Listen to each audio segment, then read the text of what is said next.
स्वागत है आप सभी का त्रिपाठी सोशियोलॉजी चैनल में।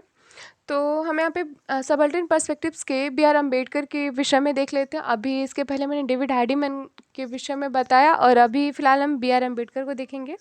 तो हम देखते हैं कि बी आर अम्बेडकर का पूरा नाम भीम राव रामजी अम्बेडकर था। इनका जन्म इंदौर के पास मऊ था। मऊ के एक गाँव में 14 अप्रैल 1891 ईस्वी को हुआ था।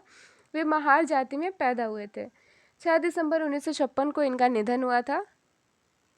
दलित आंदोलन इन्हीं से रिलेटेड है। 6 दिसंबर 1956 को इनका निधन हुआ। बचपन में इनका नाम भीम सकपाल था। 1907 में सतारा से हाई स्कूल की परीक्षा उत्तीर्ण कर उन्होंने एलिफिंस्टन कॉलेज मुंबई में प्रवेश लिया। मैं कैसे बना आत्मकथा था इनका। इन्होंने 4 बार पीएचडी किया था। अब तक के समाजशास्त्री में इन्होंने एक यही ऐसे समाजशास्त्री जिन्होंने 1 नहीं 2 नहीं 3 नहीं 4 बार पीएचडी किया था। इनकी चिंताएं मुख्य रूप से 2 थी। पहले स्त्रियों पे थी और दूसरा शूद्र पर।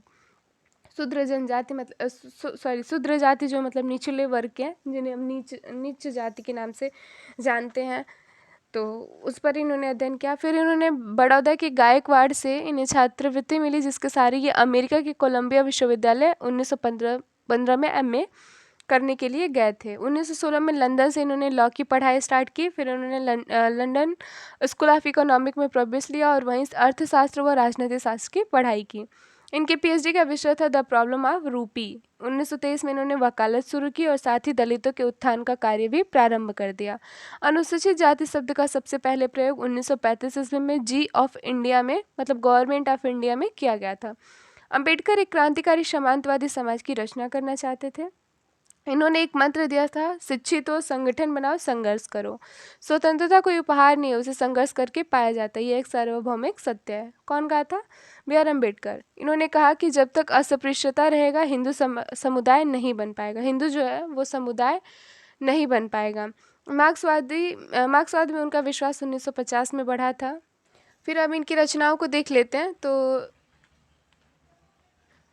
पहला है इनका रचना जो है द अनटेकेबल हु आर दे। दूसरा है हु वेयर द शूद्रास। तीसरा स्टेट्स एंड मिनोरिटीज। और चौथा है इमेनिसिपेशन ऑफ द अनटेकेबल्स और annihilation of caste. Buddha and future of religion. The Buddha and his dharma. Buddha and Karl Marx. Ambedkar का मानना था कि सती प्रथा, बाल विवाह, विधवाओं पर प्रतिबंध, विधवाओं के पुनर्विवाह पर प्रतिबंध, ये सारी सामाजिक कुरीतियां जाति व्यवस्था के ही परिणाम है। मतलब इन्होंने कहा कि जो सती प्रथा, बाल विवाह, विधवाओं पर प्रतिबंध, ये सब जो है वो सब जाति व्यवस्था के ही कुरीतियां हैं। इन्होंने 1920 में केवल हिंदू कोड बिल जाति के विषय में बताया था। एक और विषय जिस पर इन्होंने अध्ययन किया था वह था शक्ति और सरकार। फिर अस्पृश्यता क्या है इन्होंने उसको बताया। फिर इन्होंने बाद में चल के हिंदू समाज मतलब हिंदू जाति को छोड़कर इन्होंने अलग धर्म अपनाने के विषय में बात किया। इन्होंने कहा कि मतलब यदि आप जिस धर्म से हैं, जिस जाति से हैं, जिस संप्रदाय से हैं, अगर आपको वहाँ पे समान रूप से अधिकार न मिले तो आप अपने जाति धर्म को आप चेंज कर दीजिए, अपने धर्म को आप चेंज कर दीजिए। तो ऐसे इन्होंने 22 शपथों को बताया था कि ये सारी चीज़ें होती हैं। तो पहला में 22 शपथ था जिसमें मैंने सारा मिक्स करके लिख दिया एक ही में। तो हम देख लेते हैं कि पहला इनका जो शपथ था वो ब्रह्मा विष्णु महेश रामकृष्ण गौरी गणपति आदि देवताओं में अविश्वास था। जैसे इनका मानना था कि जो अलौकिकता है, जिसको हम देख नहीं सकते हैं, जिसके बारे में जैसे ऐसा एक वो चला था ना कि कर्म करो फल भगवान देंगे। तो इन्होंने कहा कि अगर कर्म हम अभी कर रहे हैं तो फल की प्राप्ति की चिंता भी हमें ही होनी चाहिए। किसी अलौकिक विश्वास पर ये मतलब कुछ अलौकिक नहीं होता। अगले पुनर्जन्म पे विश्वास हम क्यों करें कि हमारा अगला जन्म होगा। हमें जो भी चीज़ें चाहिए वो इसी जन्म में चाहिए। और हमें ये मतलब अलौकिकता जो थी, शक्ति मान लीजिए उसे, या फिर शक्ति मान लीजिए, या फिर कोई ईश्वरीय देन हो गया, इन सबों से रिलेटेड इन सबों पे भरोसा नहीं करते थे। उनका मानना था कि आप स्वयं कार्य कीजिए, संगठन कीजिए, अपना कड़ी से कड़ी मेहनत कीजिए। लेकिन अगर आप मेहनत कर रहे हैं तो उससे जो आपका फ़ायदा बेनिफिट होने वाला है, रिजल्ट जो मिलने वाला है, उस पर आप भगवान पे मत छोड़ दीजिए कि अगले जन्म में हमें ये मिलेगा। अगर आपने किया है तो उसका रिजल्ट आपको इसी जन्म में मिला जाए, वो इसी चीज़ पे भरोसा करते थे।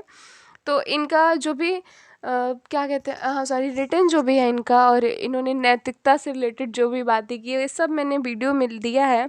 आप लोग वीडियो देखेंगे अगर, तो आप लोग को काफ़ी अच्छे से समझ में आएगा, क्योंकि मैंने उसमें बहुत अच्छे से एक्सप्लेन किया है। ये तो मैं वीडियो बनाने वाली नहीं थी, लेकिन आप लोग के कमेंट ने मुझे मजबूर किया कर दिया कि मैं सोची कि बना दो वीडियो, एटलीस्ट आप लोग का हेल्प हो जाएगा, साथ में मेरा भी रिवीजन हो जाएगा। क्योंकि अभी फ़िलहाल मैं 5वें पेपर सोसाइटी पे बना रही हूँ वीडियो, क्योंकि वो वीडियो इम्पोर्टेंट है, वो भी आप लोग को देखना है। सो वीडियो देखिए, आप लोग लाइक कीजिए, शेयर कीजिए, सब्सक्राइब कीजिए, कमेंट कीजिए, और बेल आइकन को दबाइए, शेयर कीजिए अपने फ्रेंडों में, और बताइएगा आप लोग को वीडियो कैसा लगा, कितना हेल्प मिला, और आप लोग के एग्ज़ाम कैसे जा रहे हैं ये भी कमेंट करके हमें बताइए। So thank you, bye bye.